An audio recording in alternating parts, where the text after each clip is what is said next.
Anyasamida, Om Shanti, peace to you, peace to me. Hello, welcome to another video. My name is Peter, and today I would like to talk about having to face yourself. Oh my goodness, is that me? What happened to my hair? Having to face yourself really is very difficult. Very difficult. Yourself, what is yourself? Let's ask that question first. What is yourself? Who are you? What are you? Me, I've come to the understanding, or the knowing, the Gnostic, the knowing that I am an infinite being having a material experience through a human body. And I've had that because I've had out-of-body experiences and deeper meditations that take you past mind into an enormous expanse of consciousness, which takes you past mind, and you start to realize, is this, well, there's many different ways of looking at it. Is this body a trap for my consciousness, or is it just a vehicle for me to experience consciousness? It's how you want to interpret it, basically, and how you want to interpret your life. But so hiding from yourself, or having to face yourself, is really what this is all about. Ask the questions. Who am I? What am I doing here? What's my purpose? And then you start to face yourself, and you start to face your problems.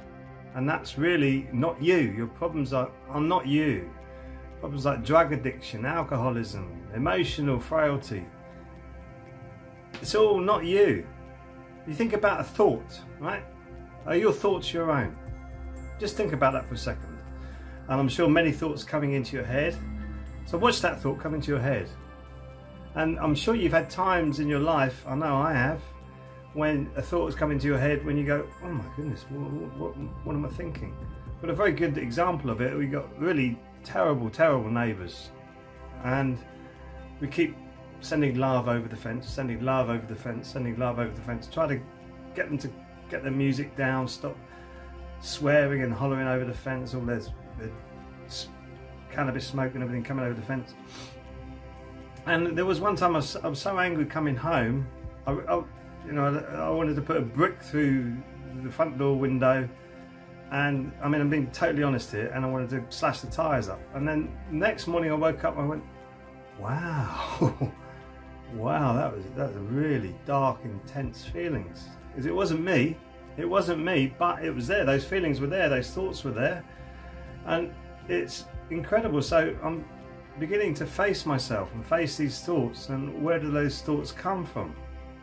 If you look up archons and research a bit of archons, I've got a video on this channel about the archons and the different energies that actually accumulate around this planet at the moment.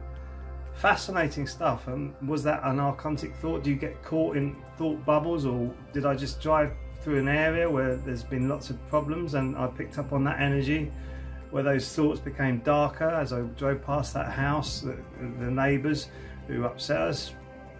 Well, it wasn't me, and so therefore I'm starting to understand myself a lot better and the processes that we go through. Also emotions. I've had very deep sadness in my life, very deep sadness. The first sadness really was looking at this planet and the way human beings interact with each other and going, oh, this is not right, this is not right. And then my mother died when I was younger, and my father, very young I was, and all sorts of traumatic experiences going to schools with paedophiles there, and these emotions and feelings were bursting out of me. Anger, torment. I was so adamant that there's nothing wrong with me. Look at all of this around me. This is terrible.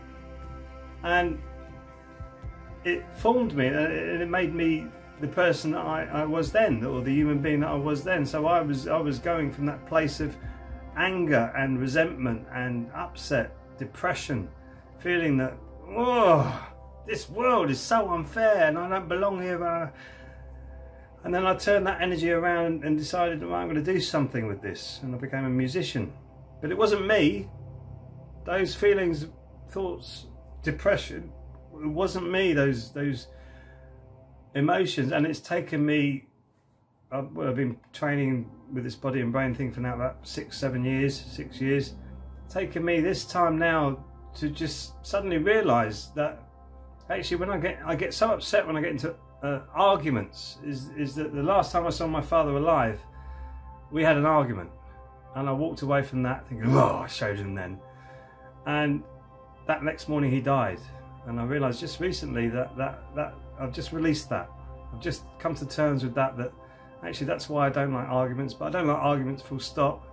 You can have disagreements and discussions, but I used to get so intense with a disagreement or discussion when somebody was really getting on my nerves. I used to explode, and holding that really was part of my journey of thinking, that's not me, but what's happening there? So I put the question out, which is what you do. You put the question out into the universe, go, well, why is this happening? Why?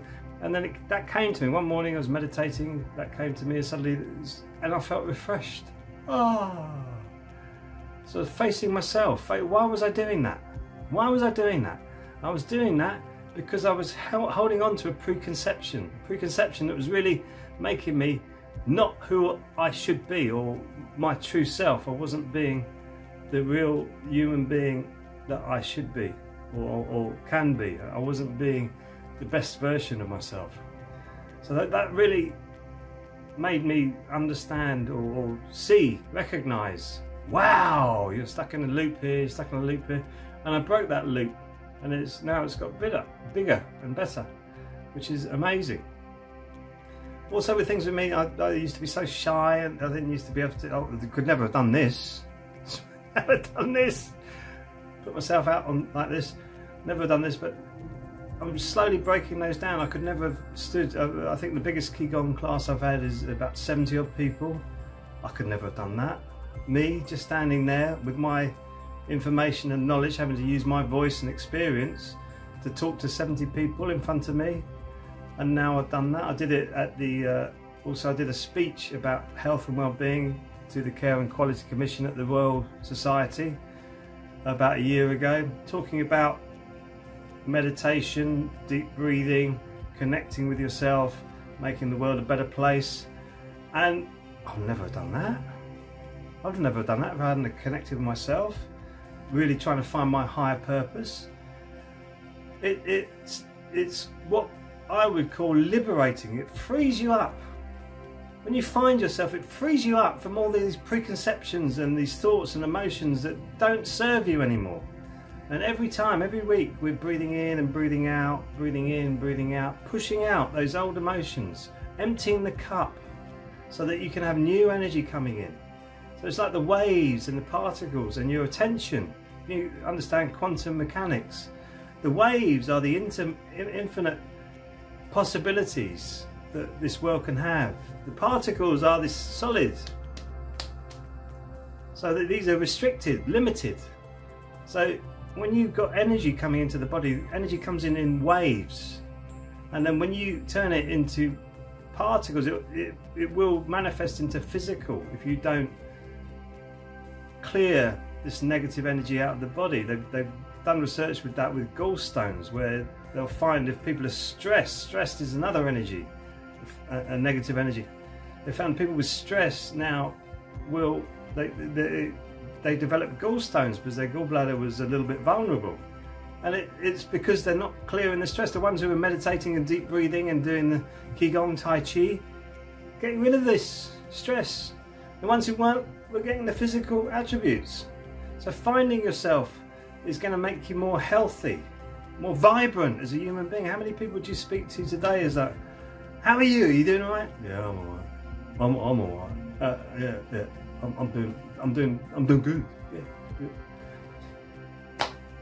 Yeah, it's becoming more vibrant as a human being and finding your true self so that you have the confidence to speak from your heart.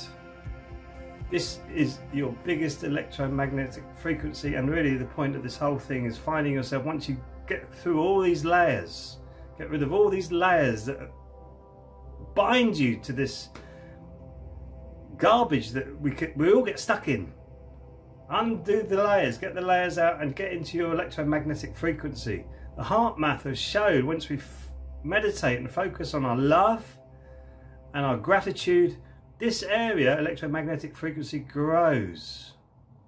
It grows, and you can connect with it. We call it Jigam in our practice, where you're actually focusing your hands on the energy around your body. You can actually connect with it and feel it. So face yourself and find your true self. It's the best journey, because you take responsibility. You have the ability to respond to everything. I've got another video on that here on this channel. And do it for yourself. Just nobody else. Do it for yourself. And then you suddenly realize you'll start attracting other people who are doing it for themselves as well. And I'll tell you what, it's a lot more interesting than talking about how Chelsea did at the weekend. A lot more interesting. I hope you've enjoyed this video. If you did, please like and subscribe, and I'll see you in the next video. Sarang Hamida.